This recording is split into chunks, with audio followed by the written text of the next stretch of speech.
ജമ്മുകശ്മീരിലെ ഉധംപൂരിൽ സൈനിക വാഹനം അപകടത്തിൽപ്പെട്ട് 3 സൈനികർക്ക് വീരമൃത്യു. കണ്ട്വ ബസൻഗഡ് മേഖലയിലാണ് അപകടം. 12 പേർക്ക് പരിക്കേറ്റിട്ടുണ്ട്. അസ്വസ്ഥത ഉളവാക്കുന്ന വാർത്തയെന്ന് കേന്ദ്രമന്ത്രി ജിതേന്ദ്ര സിംഗ് എക്സിൽ കുറിച്ചു. സ്ഥലത്ത് രക്ഷാപ്രവർത്തനം തുടരുകയാണ്. വിവരങ്ങളുമായി ജിഷ്ണു കൃഷ്ണാണ് ചേരുന്നത്. ജിഷ്ണു, വളരെ സങ്കടപ്പെടുത്തുന്ന വാർത്തയാണ് അതിർത്തിയിൽ നിന്ന് നമുക്ക് ലഭിക്കുന്നത്. എന്തായാലും 3 സൈനികരുടെ മരണമാണ് സ്ഥിരീകരിച്ചിരിക്കുന്നത്. എങ്ങനെയാണ് ഇപ്പോൾ രക്ഷാപ്രവർത്തനം പുരോഗമിക്കുന്നത്? എത്രത്തോളം പേർ അപകടത്തിൽ പെട്ടിട്ടുണ്ട് എന്നാണ് അറിയാൻ സാധിക്കുന്നത്?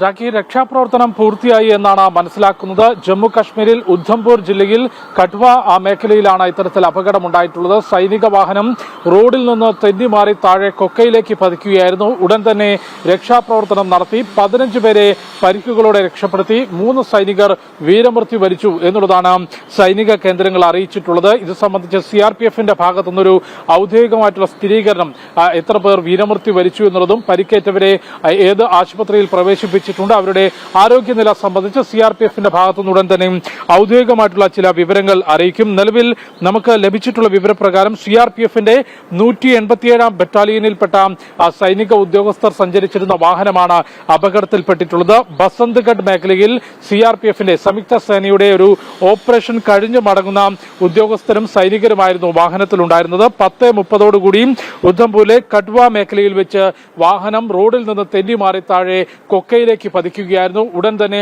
രക്ഷാപ്രവർത്തനം നടത്തി 15 പേരെ പരിക്കുകളോടെ രക്ഷപ്പെടുത്തി. 3 സൈനികരെയാണ് രാജ്യത്തിന് ഈ അപകടത്തിലൂടെ നഷ്ടമായിട്ടുള്ളത്. ഉന്നത ഉദ്യോഗസ്ഥർ അന്വേഷണം പ്രഖ്യാപിച്ചിട്ടുണ്ട്. നിലവിൽ പ്രാഥമിക നിഗമന പ്രകാരം വാഹനത്തിന്റെ നിയന്ത്രണം നഷ്ടപ്പെട്ട് റോഡിൽ നിന്ന് തെന്നിമാറി താഴെ കൊക്കയിലേക്ക് പതിച്ചതാണ് അപകട കാരണം എന്ന് വിലയിരുത്തിയിട്ടുണ്ട്. എങ്കിൽ പോലും വിശദമായ അന്വേഷണത്തിന് ഉന്നത ഉദ്യോഗസ്ഥർ ഉത്തരവിട്ടിട്ടുണ്ട്. അത് സംബന്ധിച്ചുള്ള അന്വേഷണം നടക്കും. ഏതായാലും ബസന്ത്ഗഡ് മേഖലയിൽ സൈന്യത്തിന്റെ സംയുക്ത സേനയുടെ പ്രത്യേക ഓപ്പറേഷൻ പങ്കെടുത്തുകൊണ്ട് അത് കഴിഞ്ഞ് മടങ്ങുകയായിരുന്ന CRPFലെ 187 ബറ്റാലിയനിലെ ഉദ്യോഗസ്ഥരും സൈനികരും സഞ്ചരിച്ചിരുന്ന വാഹനമാണ് അപകടത്തിൽപ്പെട്ടത്. രാജ്യത്തിന് 3 സൈനികരെ നഷ്ടമായി. 15 പേരെ പരിക്കുകളോടെ രക്ഷപ്പെടുത്തിയിട്ടുണ്ട്. രാഖി, ജമ്മുകശ്മീരിലെ ഉധംപൂരിൽ സൈനിക വാഹനം അപകടത്തിൽപ്പെട്ടു. 3 സൈനികർക്ക് വീരമൃത്യു സംഭവിച്ചിട്ടുണ്ട്.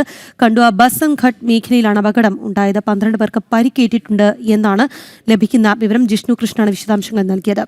ഖാനിയെ ഞെട്ടിച്ച് ഹെലികോപ്റ്റർ അപകടം. 2 മന്ത്രിമാർ ഉൾപ്പെടെ വിമാനത്തിൽ ഉണ്ടായിരുന്ന 8 പേരും മരിച്ചു. പ്രതിരോധ മന്ത്രി എഡ്വേർഡ് ഒമാനെ ബോമ, പരിസ്ഥിതി മന്ത്രി ഇബ്രാഹിം മുർത്തല മുഹമ്മദ് എന്നിവർക്കാണ് ജീവൻ നഷ്ടമായത്. മരിച്ചവരിൽ 3 പേർ ജീവനക്കാരാണ്. ദുരന്തത്തെ ഖാന സർക്കാർ ദേശീയ ദുരന്തമായി പ്രഖ്യാപിച്ചു.